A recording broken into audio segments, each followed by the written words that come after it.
आज मंत्री अशोक चांदना ने बूंदी जिले का दौरा किया, जिसमें उन्होंने जिला अस्पताल में बनाए गए आईसीयू वार्ड का भी फीता काटकर शुभारंभ किया।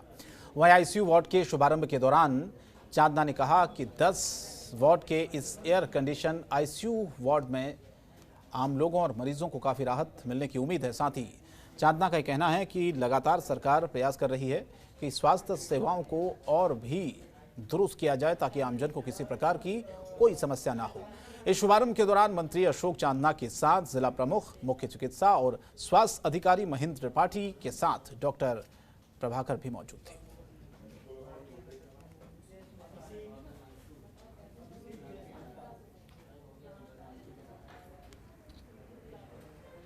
और सीकर जिले के लक्ष्मणगढ़ में जयपुर नगर निगम महापौर और पार्षदों को निलंबन करने का मामला तूल पकड़ रहा है। लक्ष्मणगढ़ में इस मामले को लेकर एसडीएम को राज्यपाल के नाम बीजेपी मंडल अध्यक्षों ने अलग अलग ज्ञापन सौंपा है। ज्ञापन देते हुए बताया है कि राजस्थान सरकार ने 6 जून की रात को ग्रेटर नगर निगम जयपुर के महापौर सोमा गुर्जर सहित पार्षदों को असंवैधानिक तरीके से निलंबित कर दिया है, जो कि पूरी तरह से असंवैधानिक और अनैतिक है। उन्होंने कहा कि राजस्थान सरकार सत्ता का दुरुपयोग कर रही है। उन्होंने कहा कि निलंबित किए गए महापौर और पार्षदों को तुरंत बहाल किया जाए।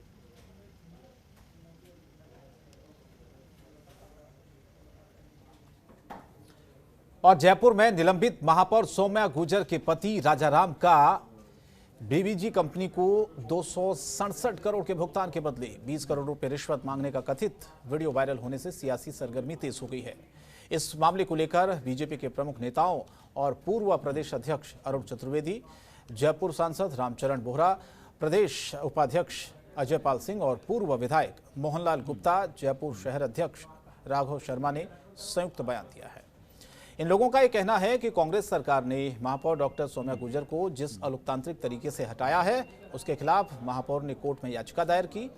उसका कोर्ट में आज फैसला आने वाला था। उसी को प्रभावित करने के लिए मीडिया में सौम्या गुर्जर के पति राजाराम गुर्जर का लेन देन का झूठा वीडियो वायरल किया गया है, जिसकी बीजेपी कड़े शब्दों में निंदा करती है।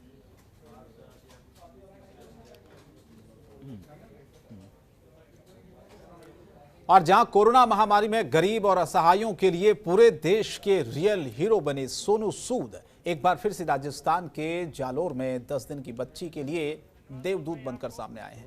भले ही वो फिल्मी पर्दे पर विलन का किरदार निभाते हों, मगर असल जिंदगी में लोगों की मदद के लिए रियल हीरो के रूप में अपनी छाप छोड़ते हैं। हाल ही में सोनू सूद ने एक ट्वीट उन्हें मिला था, जिसमें 10 साल की एक बच्ची के दिल में छेद होने की खबर मिली थी। उन्होंने अपनी दरियादिली का प्रमाण देते हुए बच्ची का मुंबई में इलाज कराने का जिम्मा अपने सर पर लिया।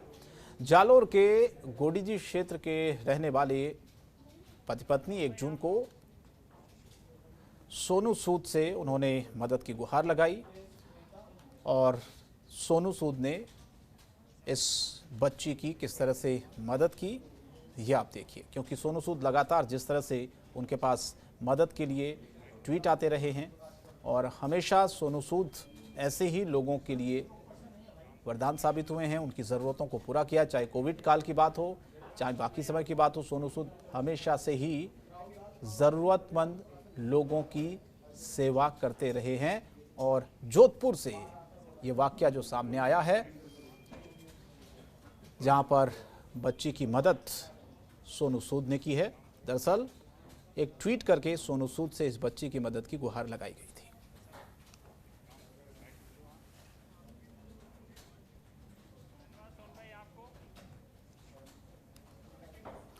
तो 10 दिन की बच्ची के लिए सोनू सूद देवदूत बनकर आए हैं। बच्ची के पूरा इलाज का जो जिम्मा है अब उन्होंने उठाया है कि बच्ची को किसी तरह की कोई तकलीफ नहीं होगी। जितना भी खर्चा इलाज में आएगा वो उससे देंगे। और प्रदेश में लगातार बढ़ रहे डीजल, पेट्रोल, गैस के दामों को लेकर प्रदेश व्यापी आह्वान पर आज कांग्रेसी कार्यकर्ताओं ने पेट्रोल पंपों पर प्रदर्शन किया। बीकानेर देहात कांग्रेस अध्यक्ष महेंद्र गहलोत ने केंद्र सरकार पर निशाना साधते हुए कहा कि कांग्रेस के राज में एक्साइज ड्यूटी पेट्रोलियम पदार्थ पर कम थी, पर बीजेपी की केंद्र सरकार ने उसे 4 गुना तक बढ़ा दिया, जिससे आम आदमी महंगाई की मार झेलने के लिए मजबूर हो रहा है। सरकार को पेट्रोलियम पदार्थ के बढ़ रहे दामों पर लगाम लगाने की जरूरत है। तो बढ़ते पेट्रोल डीजल के दामों को लेकर आज ये प्रदर्शन बीकानेर में किया गया है। तौन द्वारा इस महंगाई के खिलाफ प्रदर्शन किया गया है और जो दिनों दिन ये डीजल, पेट्रोल और गैस की महंगाई बढ़ती जा रही है और आम जन की ही कमर तोड़ के रख दी है। इसलिए सरकार से ये प्रदर्शन करके इस पर आपके माध्यम से ये आह्वान करना चाहते हैं कि इस महंगाई दर पे कंट्रोल करें और जनता को राहत दें। और बारां जिले में अब कोरोना महामारी से थोड़ी राहत मिलने लगी है, जिसके चलते 3 दिनों से पूरे बारां जिले में कोरोना का कोई भी पॉजिटिव मरीज नहीं आया है। साथ ही कोरोना महामारी के राहत के चलते बारां जिले में कोविड अस्पताल कोरोना मरीजों के न आने से सूने पड़े। कोरोना मरीजों की सैंपलिंग होती थी, वहां पर भी अब इक्के दुक्के लोग नजर आ रहे हैं। हालांकि बहुत अच्छी बात है। पीएमओ डॉक्टर बिहारी लाल मीणा ने बताया कि फिलहाल कोरोना महामारी का पीक कम हो गया है और जिस तरह से लगातार पिछले कुछ दिनों में कोरोना के मरीज बढ़े थे, अव्यवस्थाएं लगातार अस्पतालों में हुई थी, लेकिन अस्पतालों में बेड्स की संख्या उस वक्त बढ़ाई गई थी, लेकिन अब धीरे धीरे केसेस कम हो रहे हैं तो मरीजों का आना भी कम हो रहा है।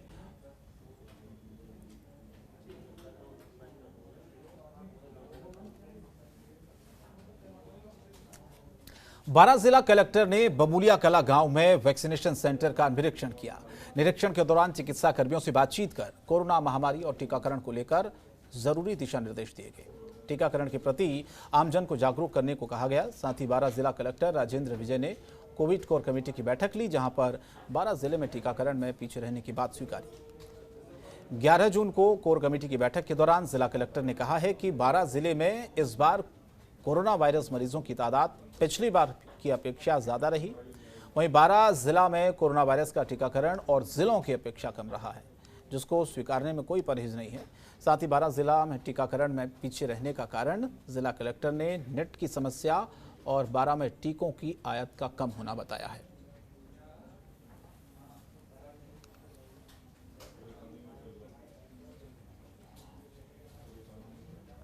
और खबर उदयपुर से, जहां पर एसीबी की टीम ने बड़ी कार्रवाई करते हुए पुलिस थाना सदर आबू रोड से हेड कांस्टेबल को 4000 रुपए की रिश्वत लेते हुए गिरफ्तार किया है। भ्रष्टाचार ब्यूरो निरोधक टीम उदयपुर ने सिरोही जिले के सदर थाना आबू रो के थाने से हेड कांस्टेबल को कुल 8000 रुपए की रिश्वत लेते हुए गिरफ्तार किया है।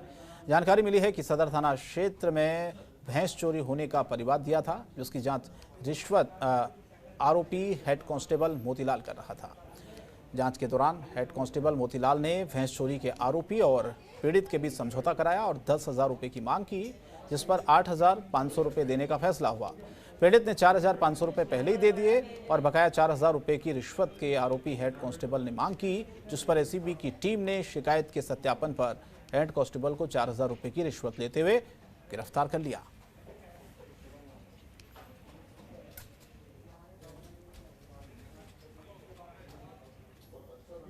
और डूंगरपुर जिले के पूंजपुर गांव में सागरिया नाले के पास शराब से भरी कार अनियंत्रित होकर सड़क किनारे नाले में जा गिरी। हादसे में कार सवार चालक मौके से फरार हो गया। सूचना मिलते ही मौके पर पंजपुर चौकी प्रभारी उप निरीक्षक प्रवीण सिंह शक्तावक पहुंचे, घटनास्थल का मुआयना किया, जिसके बाद जेसीबी की मदद से कार को नाले से बाहर निकाला गया। नाले में पड़ी शराब की भरी बोतलें और खाली बोतलों को जब्त कर थाने लाया गया। पुलिस वाहन मालिक की तलाश के साथ साथ शराब तस्करी को लेकर अब जांच भी शुरू कर चुकी है।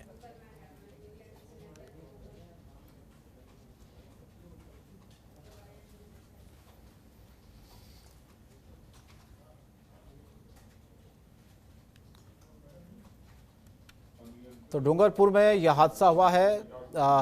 अनियंत्रित होकर कार सड़क किनारे एक नाले में घुसी। शराब की बोतलें इस कार में रखी हुई थी और पीने के पानी की किल्लत से परेशान बीकानेर वासी रोजाना पानी के लिए धरना प्रदर्शन करते हैं, पर फिर भी जलदाय मंत्री के शहर में ही पानी मुहैया लोगों को नहीं हो पा रहा है। आज वार्ड नंबर 25 के लोगों ने पानी की समस्या को लेकर जिलाधिकारी कार्यालय के सामने धरना प्रदर्शन किया है। वार्ड नंबर 25 पार्षद मुजीबुर खान खिलजी ने बताया कि कई इलाकों में 30% एरिया में एक बूंद भी पानी नहीं आता है। बहुत बार जल विभाग के आला अधिकारियों से बात की जा चुकी है, लेकिन 1.5 साल से केवल आश्वासन मिल रहा है। आज बीकानेर वासियों ने लिखित में लिख कर दिया। अधिकारियों से पूछा कि हमारी समस्याओं का समाधान आखिर कब तक होगा।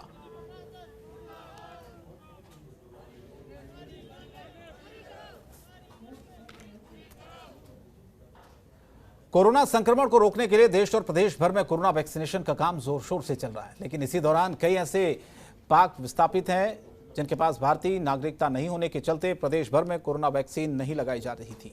वो लगातार वैक्सीन के लिए मांग भी कर रहे थे। वहीं इस मामले में अब राजस्थान सरकार ने पाक विस्थापित लोगों को वैक्सीनेट कराने के लिए आदेश भी दिए हैं, जिसके बाद जैसलमेर जिले में रहने वाले पाक विस्थापितों को 11 जून को विशेष शिविर लगाकर कोरोना वैक्सीन लगाई जा रही है।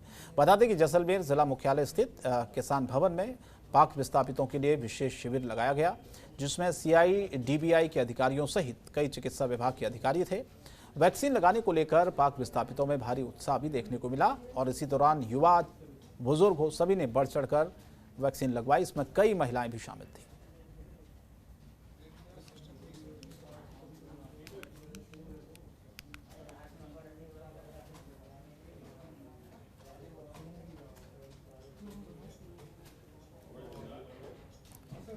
और आज उदयपुर में 50,000 लोगों को वैक्सीनेट करने का लक्ष्य रखा गया है, जिसके तहत पूरे जिले में 18 से 44 साल तक के लोगों का वैक्सीनेशन किया जा रहा है। वैक्सीनेशन के लिए सुबह 8 बजे से ही शहर के अलग अलग स्थानों पर भीड़ जुटनी शुरू हो गई।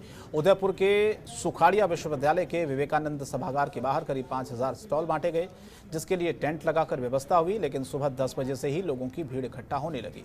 इसी बीच लोगों में वैक्सीनेशन को लेकर काफी उत्साह भी दिखा।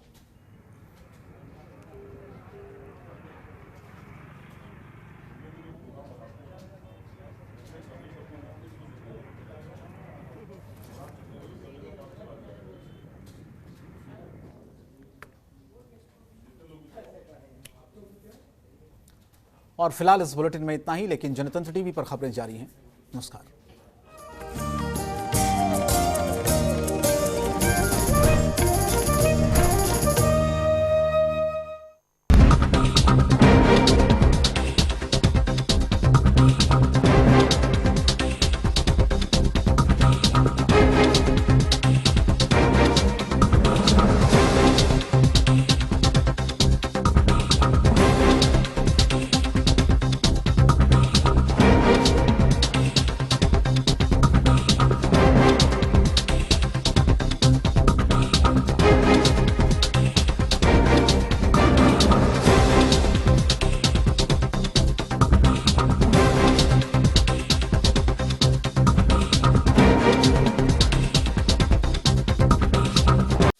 खबरों के निष्पक्ष विश्लेषण के लिए सब्सक्राइब करें Janatantra TV and press the bell icon. Never miss any update.